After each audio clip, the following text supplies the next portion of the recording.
ఆయన గొంతును వాడుకున్నావు, ఆయన శ్రమను వాడుకున్నావు, చివరికి ఆయన అవమానపరిచినావు తప్ప నువ్వు ఆయనకి ఇచ్చింది ఏమిటని ఈ సందర్భంగా అధికారం ఉంటే ఒక దిక్కు, అధికారం లేకపోతే ఇంకో తీరు, అధికారం లేకపోతే కాళ్ళు మొక్కితే కార్యకర్తలు అంటాడు, అధికారం వచ్చిన తర్వాత కార్యకర్తలు ఎవరో నాకు తెలియదు అన్నట్టుగా బిహేవ్ చేసే నీలాంటి నీచపు రాజకీయ నాయకులు ఈ ప్రపంచం లెవెల్ లేరని కూడా ఈ సందర్భంగా నేను తెలియజేస్తా ఉన్నా.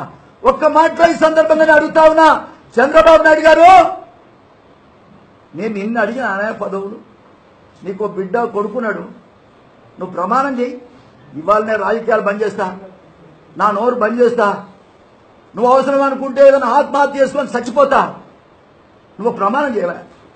నేను అడిగిందా? ఏ పదవన్నా నిన్ను అడిగిందా? అసలు నీ దగ్గర ఏముందని నిన్ను అడుగుతా నేను? అప్పుడేమో పదవే నీకు మనకు ఏది గవర్నమెంటే లేదా? 10 సంవత్సరాలు నీ పక్కన నిలబడి నీకోసం బతికిన కదా ఈ పేద బిడ్డ, డబ్బులు లేని బిడ్డ, పేద వాళ్ళ కోసమే జీవితం అంతా కూడా గర్భమని చెప్పిన ఎన్టీ రామారావు గారి ఆలోచన విధానంతో నీ పక్కన నిలబడినే తప్ప నీ దగ్గర ఏమాశించినా నువ్వు నాకేమిచ్చినవయ్యా? ఓ చంద్రబాబు, మా కులపొల్లతో తిట్టిస్తున్నావు, కాపోళ్ళు ఎవరైనా మాట్లాడితే కాపోళ్లతో తిట్టిస్తావు, బీసీలు ఎవరైనా మాట్లాడితే ఆ కులం బీసీలతో మాట్లాడతావు, ఇవాళ మాదిగా బిడ్డగా నేను మాట్లాడితే ఇంకో మాదిగా ఎంతో తిట్టిస్తావు. నీకు సిగ్గులేదా?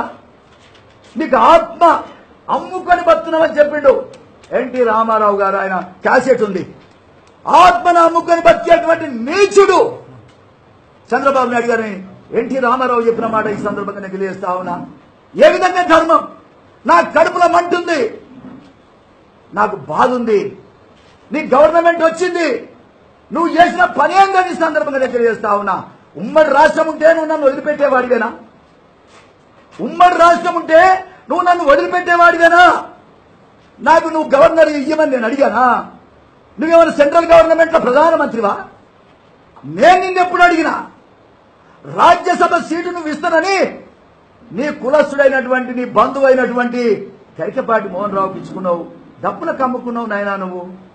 ఆ రోజు నీ ఇంట్లో నుంచి నేను నీ డబ్బొద్దు నువ్వొద్దని నేను బయటకు వచ్చిన నామా నాగేశ్వరరావు గారిని నువ్వు బతిమలాడి నరసింహులు గారిని తీసుకురమ్మని చెప్తే ఆయన వచ్చి ఏ విధంగా మీడియా దగ్గర నుంచి నన్ను పట్టుకుపోయిండో నేను వేరే చెప్పక్కర్లేదు, మీ మీడియానే సాక్ష్యం దానికి. నామా నాగేశ్వరరావు గారు, సృజనా చౌదరి గారు మేమున్నామని చెప్పి 3 రోజులు చెప్పడమే కాదు, చంద్రబాబు నాయుడు గారితో మాట్లాడించి ఆయన ఇంటికి తీసుకుపోయిన విషయాన్ని మరొకసారి సందర్భంగా నేను గుర్తు చేస్తున్నా. నేను పదవి నిన్ను అడిగానా? అసలు పదవి అడగటానికి నీకు పదవి ఉందా? అసలు నువ్వేమన్నా ముఖ్యమంత్రి ఆనాడు? నేను నిన్నెక్కడ పదవి అడిగానే?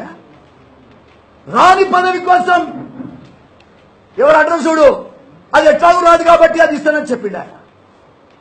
వాళ్ళు ఇస్తున్న రోజేమో హోదా కట్టమవుతుంది, తెలంగాణలోకి ఇస్తే బాగుంటుందని ఆయన కొడుకుతో చెప్పించిండు. చెప్పించి అది రాకుండా చేసినటువంటి ఘనత కూడా ఆయనకి దక్కింది. నేనేమన్నా అన్నానా?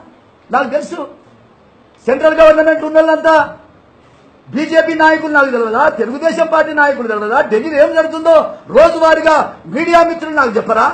నేనేమన్నా చిన్నపిల్లగాని అనుకుంటున్నావా? ఇదంతా నీ చేతుల్లో నువ్వు ఎన్నికేయలేకపోతే నువ్వు చెప్పింది మాట మనిషివి కాదు, నమ్మక ద్రోహివి. చంద్రబాబు అంటేనే నమ్మక ద్రోహి, మోసగాడు. నన్ను మోసం చేస్తే మోసం. ఒక్క మాట నరసింహుడు నేను ఇవ్వలేకపోతున్నాను, ఒక్క మాట అనకపోతుంది కదా. దసరా రోజు గవర్నర్ డిక్లేర్ అయినాయి, దేశమంతా తెలిసింది అది రాలేదని నేను చెప్పినా. నేను మొదటి నుంచి ఏం చెప్తున్నా, గజ జరిగిందని. నరసింహులు మనం ఇవ్వలేకపోయినాం, మనం చేయలేకపోయినాం. ఒకసారి రమ్మని నువ్వు పిలిచినవా? కనీసం ఓదార్చినవా? తమ్ముడు అని ఒక చాదాపినవా? నీ కుట్టిలమైనటువంటి నీ బుద్ధి ఏమిటో ఇవాళ నీకు నువ్వే బయట పెట్టుకున్నావని సందర్భంగా నేను తెలియజేస్తా ఉన్నా.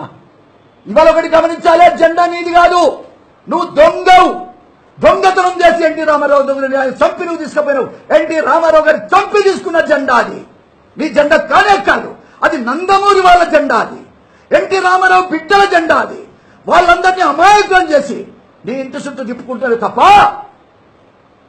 ఏ రకంగా న్యాయం? అది నీకు మనసుందా? నీకు మనస్సాక్షి ఉందా?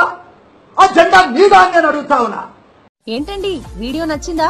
అయితే ఓ లైక్ వేసుకోండి, లేదంటే ఓ కామెంట్ చేయండి. ఎప్పటికప్పుడు మా వీడియోస్ చూడాలంటే సబ్స్క్రైబ్ చేసుకోండి.